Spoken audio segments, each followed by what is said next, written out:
บายดีเนาะวันนี้เอาสิมาแก้ข้อที่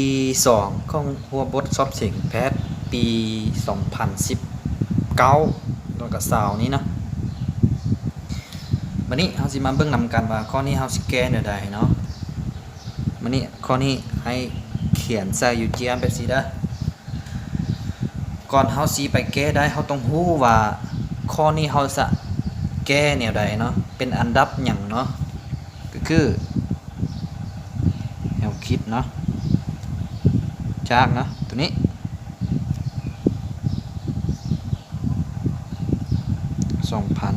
2019ถ้าเป็นยังถ้า n นี่เท่า1จะได้ i นี่เป็นบอก i กำลัง1เท่าเขียน i นี่ก็ได้แล้วก็ n เท่า2ก็กำลัง2 n เท่า3ก็กำลัง3ถ้าบัดเท่า n เด้หรือว่าเราจะวางตัวเต้นี่เท่าตัวนี้ก็ได้เนาะถ้าเท่า2019ก็ i นี่2019เด้แบบนี้นะแล้วจะได้ว่าเต้นี่เท่ากับ i กำลัง2 i กำลัง3i 2019อันนี้เราเฮ็ดเป็นสมผลที่1นะอันนี้เป็นอันดับทวีคูณเพราะว่ามันเพิ่มขึ้นเทื่อละ1เนี่ยแม่นบ่เทื่อละ1แสดงว่าถ้าเราอยากคิดหลายเฮาคูณ i ซะคูณ i ใส่ทาง2ฝั่ง i คูณ5เตนี่เป็นอยู่ i เต i คูณ5ตัวนี้เนี่ย i คูณ5 i เป็นอยู่ i กำลัง2 i คูณ5 i กำลัง2 1บวก2เป็นอยู่ i กำลัง3จำ i คูณ5ก่อนสิฮอด2019นี่มี i กำลัง2018 i กำลัง2018คูณ5 i จะเป็น i กำลัง2019 i คูณ5 i กำลัง2019เป็น i กำลัง2020อันนี้เป็นสมที่2นะบัดนี้เฮามาลบกันเอา2นี่มาลบ1ก็ได้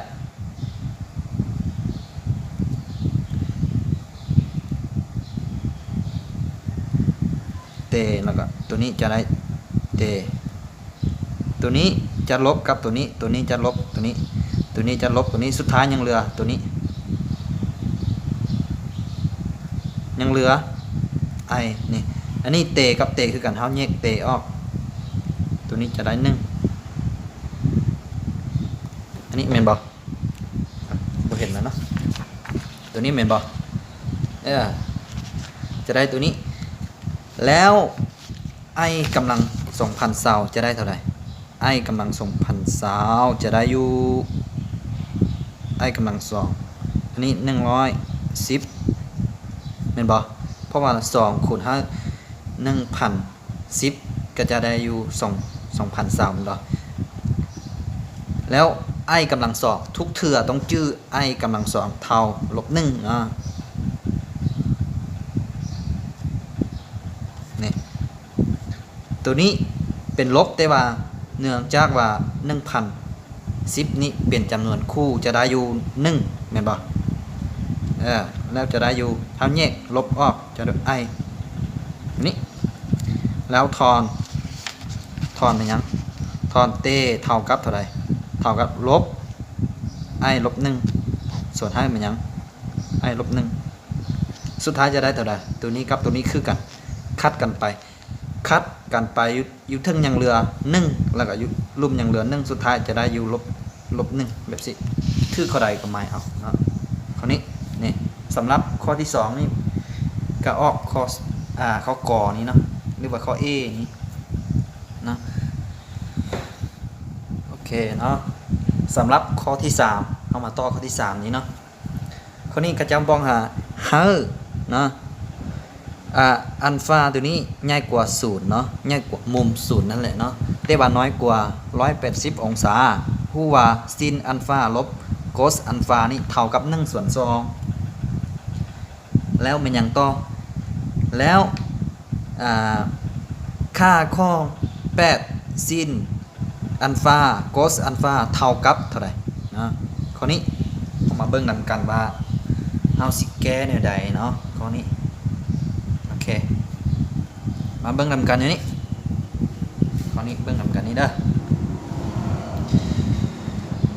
จากเนาะแนวคิดจากเท่า1/2นี้เฮาเฮ็ดกำลังสองใส่เนาะเฮาเฮ็ดกำลังสองใส่หรือว่าคืนกำลังสองทางสองฝากก็ได้เอิ้นอย่างใดก็ได้เนาะจะได้อยู่1/2ตัวนี้แม่นบ่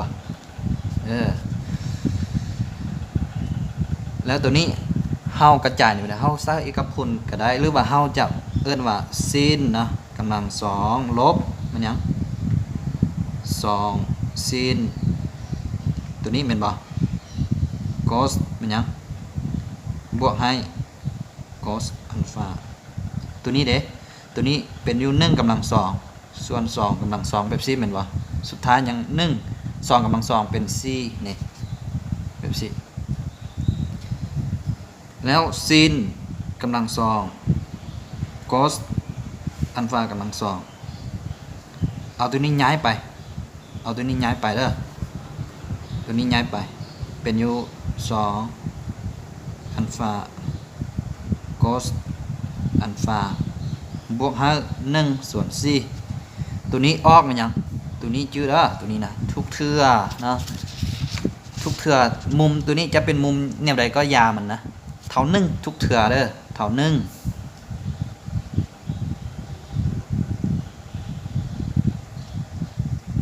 บวก1/4บัดนี้เอามาเบิ่งอยู่เทิงนี่มี8อยู่ต่อหน้าแม่นบ่แสดงว่าอยู่นี่มี2แล้วเฮาคูณ4ใส่คูณ4คูณซะ1เป็นอยู่4คูณนี่เป็น8แม่นบ่เป็นอยู่ cos 4คูณให้ทั้งหมดตัวนี้นะคูณให้ตัวนี้เป็นยังเป็น8 4คูณให้1/4 4กับ4จะหมดไปยังเหลือ1เห็นบ่แล้วเอา1นี่ย้ายมาเป็นอยู่3เห็นบ่8 cos ตัวนี้มาฮอดนี้เฮาจะเขียนตัวนี้ก่อนหรือเขียนตัวนี้ก่อนก็ได้แต่ว่าคำตอบสุดท้ายยังทึกก็ได้เฮากับหมายเอาเท่านั้นแสดงว่าทึกข้อนี้นี่สำหรับข้อนี้ก็แก้ได้เท่านี้เนาะ